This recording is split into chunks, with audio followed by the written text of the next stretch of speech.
Alright, so last time I made a GarageBand video was like a few months ago, and I said I would do a tutorial at 25 likes, and I definitely got that. So yeah, this is time. This is the tutorial. I already like made the beat, so I'm gonna just show you like the little things in the beat. So yeah. So this is the first melody. It's this like little, it's Black Diamond. It's in the synth category under lead, and it sounds like this.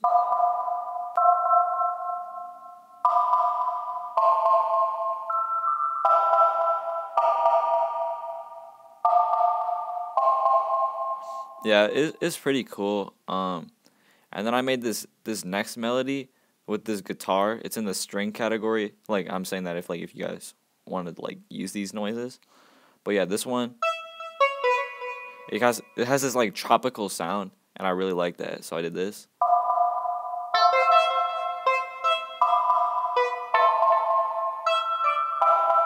And then yeah, so that's like all the melodies that I did on this one. And then you feel me for the clap. Just like your average like clap every bar, except I put a little clap here at the beginning. Then I layered it with this snare.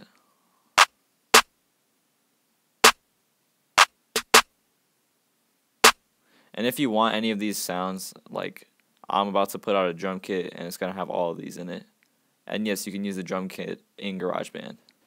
And then I used this hi-hat. It's like the most used one, but I made this like really, I feel like it's kind of a pathetic pattern like compared to what I could have done in FL Studio, but it's good. It's good.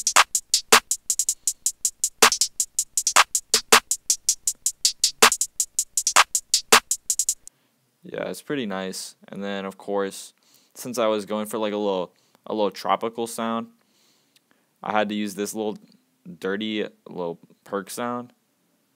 You know, yeah, this one.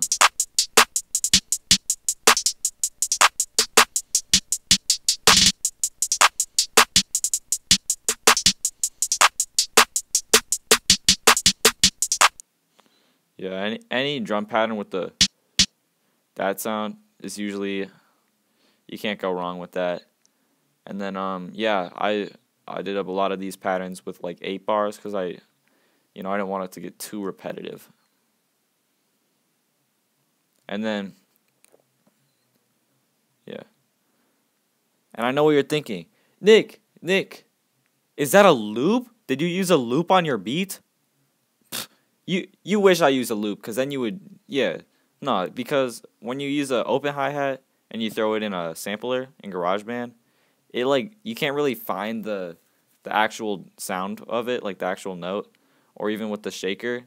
So I just like threw them into the audio recorder like channel, or yeah, and then I put it in place along with this, or in a perk, and then I just merged the tracks. You can merge just by pressing merge. I'm not gonna do that though. So yeah, it sounds like this.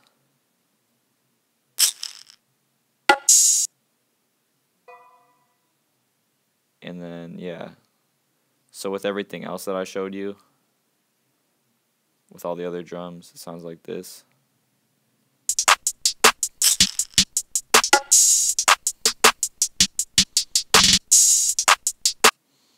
And then, of course, the only thing missing would be the 808, and this is the pattern I'd made.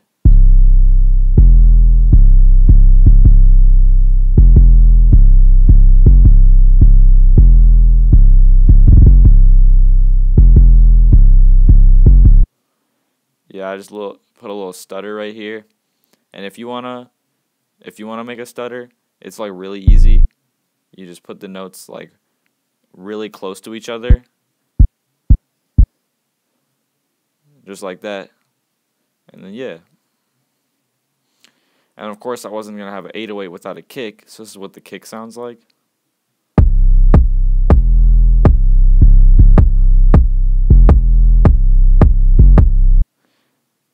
At some point, or at this point, I didn't want the kick to come in like this part right on the 808. I kind of let the 808 come in and then the kick like smack you right after. I like to do that a lot. I like to, you gotta switch it up every once in a while. But yeah, if you like that kick, it's gonna be in the drum kit as well. And yeah, I guess like effects that I added for the kick, I put this thing. It kind of sounds the same without it. If you have a really weak kick, you can just add a overdrive, and that'll change the kick completely. So, but I didn't do it on this one. I definitely did that on my last Garageband beat though. And then besides from that, I added some sounds. I added this crash. You've heard that crash before. It's in like every song that exists. And then this little riser.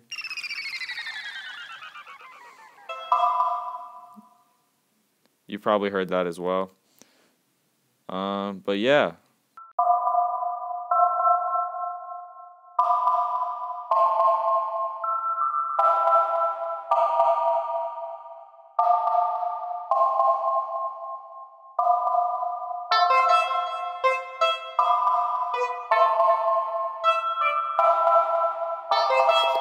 PRP produced it.